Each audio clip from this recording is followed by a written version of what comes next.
অনেক সময় দেখা যায় সময়ে বিদ্যুৎ বিল জমা না দিলে বা বকেয়া বিল জমে গেলে বিদ্যুৎ দপ্তর গ্রাহকদের বিরুদ্ধে সরাসরি বিদ্যুৎ চুরির মামলা বা এফআইআর করার হুমকি দেয় বা এফআইআর করে দেয়। কিন্তু প্রশ্ন হলো, শুধুমাত্র বিদ্যুৎ বিল না দেওয়াটাই কি বিদ্যুৎ চুরি? সম্প্রতি পাটনা হাইকোর্ট এক ঐতিহাসিক রায়ে এই বিষয়টি পুরোপুরি স্পষ্ট করে দিয়েছে। বিদ্যুৎ আইন 2003-এর 135 নম্বর ধারা নিয়ে হাইকোর্ট ঠিক কী বলেছে এবং একজন সাধারণ গ্রাহক হিসাবে আপনার কী অধিকার রয়েছে তা জানতে আজকের ভিডিওটি শেষ পর্যন্ত দেখুন। Hello everyone, welcome to your law school. ঘটনাটি ঠিক কী ঘটেছিল? পাটনা হাইকোর্টে সম্প্রতি বিদ্যুৎ চুরির একটি এফআইআর বাতিল করার আবেদন জমা পড়েছিল। মামলাটি বিশ্লেষণ করে হাইকোর্ট স্পষ্ট জানিয়ে দিয়েছে যে যদি এমন কোনো প্রমাণ না থাকে যে গ্রাহক তার ইলেকট্রিক মিটারে কোনো টেম্পারিং করেছে, অর্থাৎ কোনো রকম ছেড়ছাড় করেছে বা সংযোগটি আগেই বিচ্ছিন্ন করা হয়েছিল অর্থাৎ ডিসকানেক্টেড করা হয়েছিল এবং তারপরও তিনি অবৈধভাবে আলো জ্বালিয়েছেন, তাহলে শুধুমাত্র বিদ্যুৎ বিল বকেয়া থাকাকে বিদ্যুৎ চুরি বলা যাবে না। এছাড়াও হাইকোর্ট কী বলেছে না, বিদ্যুৎ বিল না দেওয়াটা একটা দেওয়ানি বিষয়, অর্থাৎ এটা একটা সিভিল লায়াবিলিটি। এর জন্য বিদ্যুৎ দপ্তর বকেয়া টাকা আদায়ের জন্য কি করতে পারে, বড় জোর নোটিশ পাঠাতে পারে বা আইন অনুযায়ী তার কানেকশন কেটে দিতে পারে। কিন্তু এর জন্য কোনো গ্রাহকের বিরুদ্ধে সরাসরি ধারা 135 অনুযায়ী বিদ্যুৎ চুরির ফৌজদারি মামলা ঠুকে দেওয়াটা কিন্তু আইনসম্মত বিষয় একেবারেই নয়।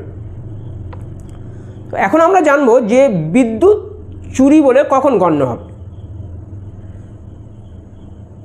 আইনের 135 নম্বর ধারা অনুযায়ী কখন বিদ্যুৎ চুরি হবে এটা যদি আমরা আলোচনা করি, তাহলে সেক্ষেত্রে আদালতের মতে বিদ্যুৎ চুরি হতে গেলে কিন্তু নির্দিষ্ট কিছু প্রমাণ থাকা দরকার।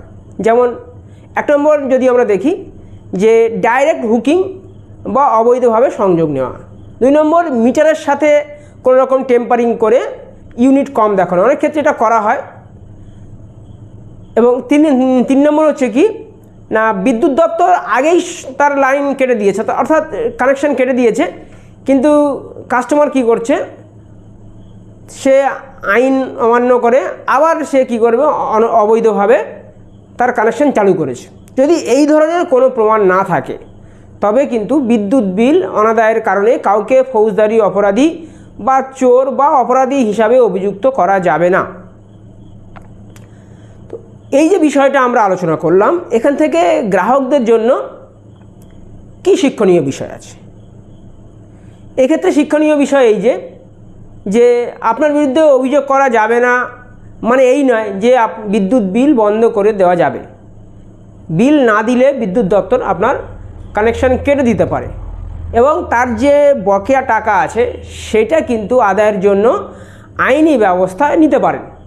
তবে যদি বকেয়া বিলের জন্য আপনার বিরুদ্ধে সরাসরি বিদ্যুৎ চুরির অর্থাৎ যে সেকশন 135 অনুসারে যদি মিথ্যে এফআইআর করা হয়, তবে কিন্তু পাটনা হাইকোর্টের এই রায় আপনার সুরক্ষার একটি আইনি নজির বা প্রেসিডেন্ট যাকে বলা হয় সেই হিসাবে কিন্তু কাজে আসতে পারে।